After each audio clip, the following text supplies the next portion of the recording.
বাংলাদেশ শিগগিরই নেপাল থেকে জলবিদ্যুৎ আমদানির জন্য কাঠমান্ডু ও দিল্লির সঙ্গে ত্রিপক্ষীয় চুক্তি স্বাক্ষর করতে যাচ্ছে বলে জানিয়েছিলেন বিদ্যুৎ, জ্বালানি ও খনিজ সম্পদ উপদেষ্টা মোহাম্মদ ফাউজুল কবির খান।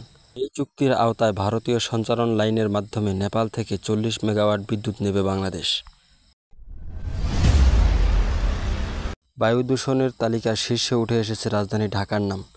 তালিকার শীর্ষে অবস্থান করা ঢাকার দূষণ স্কোর 215, যা অস্বাস্থ্যকর হিসেবে ধরা হয়।